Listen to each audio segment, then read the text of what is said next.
1910चा काळ ब्रिटिशांचा अंमल पूर्ण रत्नागिरीवर होता आणि तेव्हा शिमगोत्सव सुरू झाला. आता शिमगा म्हटल्यावर रणवाद्य किंवा गजर खूप गोष्टी होणार हे साहजिकच होते. 1910च्या काळामध्ये साधारण इकडे जातीय तणाव होता असे उल्लेख आहेत आणि तो जातीय तणाव असल्यामुळे कुठल्याही प्रकारे लॉ आणि ऑर्डरची सिच्युएशन होऊ नये म्हणून ब्रिटिशांनी यावेळेला कडेकोट बंदोबस्त ठेवलेला होता. त्यात शिमग्याचा उत्सव, त्यामुळे सगळे सुट्टीवरनं परत रत्नागिरीत आलेले होते. पण असं काहीतरी घडलं ज्याने भैरीबुवाचा वचक ब्रिटिशांना 1947 पर्यंत व्यवस्थित घडला. ती कथा नक्की काय होती, तेव्हा नक्की असं काय घडलं, या सगळ्याची उत्तरं बघू या व्हिडिओमध्ये. नमस्कार, मी राधेय अँड वेलकम टू इतिहास मॅटर्स.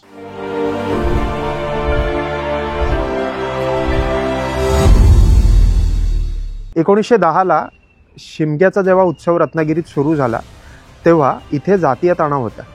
आता जातीय तणाव असल्यामुळे ब्रिटिश इथे खूप जास्ती अलर्ट मोडवर होते.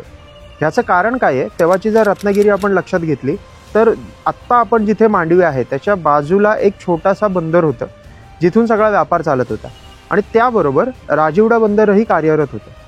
पेठ किल्ल्यातही थोडासा व्यापार चालत होता असे उल्लेख आहेत.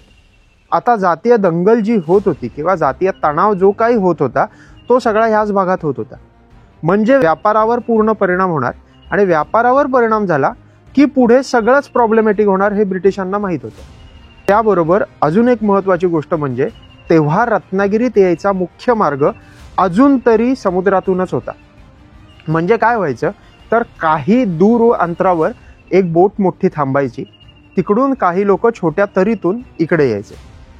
मग जर ह्याच किनारपट्टीवर इथे तणाव असेल तर मग पुढच्या सगळ्याच गोष्टी ॲडमिनिस्ट्रेटिव्हली अवघड पडणार आहेत हे ब्रिटिशांना माहीत होतं आणि म्हणून कडेकोट बंदोबस्त ठेवलेला होता. आता शिमग्याचा उत्सव सुरू झाला, पालखी उठली, पण रत्नदुर्ग किल्ल्याच्या इथे पालखी आली, रत्नदुर्गच्या पायथ्याची पालखी आली आणि काहीतरी घडलं. ते काय होतं तर पायथ्याशी असे काहीतरी रिपोर्ट ब्रिटिशांना मिळाले की खूप जास्ती तणाव निर्माण होतोय. हे सगळं कळल्यानंतर ब्रिटिशांनी मुळात सगळे घोडे आणि त्यांची जी काही पूर्ण तैनाती फौजा होत्या ते सगळं घेऊन ते किल्ल्याच्या पायथ्याशी आले. लक्षात घ्या, भैरीची पालखी पूर्ण रणवाद्य वाजवत वगैरे सगळी फिरते, आपल्या बारावाड्यात फिरते, भैरोबा बारावाड्यात फिरतोय. म्हणजे तेव्हाचे इमोशन्स लक्षात घ्या, खूप जास्ती धार्मिक वातावरण होतं आणि अशा वेळेत सगळीकडे ब्रिटिशांची माणसं पेरलेली होती.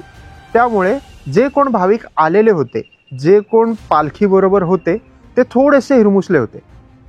आणि तेवढ्यात एका पॉईंटला जेव्हा ती पालखी आली तेव्हाचा जो कलेक्टर होता ब्रिटिश, त्याने सांगितलं की आता वाजंत्री आणि रणवाद्य थांबवा.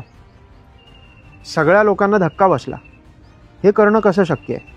भैरीच्या पालखीचं कधीही रणवाद्य थांबू नये असंच डायरेक्ट लिहिलेलं आहे आणि असे उल्लेख आहेत. म्हणजे तो एक काय म्हणतात तो अपशकून ठरू शकतो.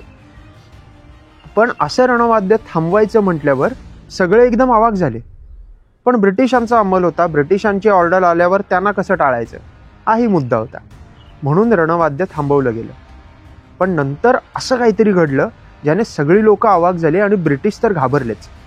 तर काय घडलं, एक 10-15 मिनिटाचं काहीही न वाजत गाजत ती पालखी पुढे जात होती. तेवढ्यात तो जो मेन ऑफिसर आहे त्याचा घोडा पिसाळला. आणि तो पिसाळला म्हणजे काय केलं तर तो सारखा उड्या मारायला लागला आणि उड्या मारून त्याने जोरात आवाज करायलाही सुरुवात केली.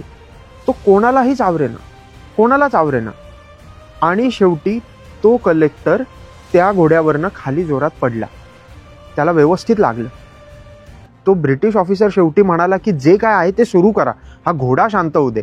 कारण की एवढ्या सगळ्या लोकांसमोर तो घोड्यावरनं पडलाय ह्याची लाज त्याला भयंकर वाटत होती.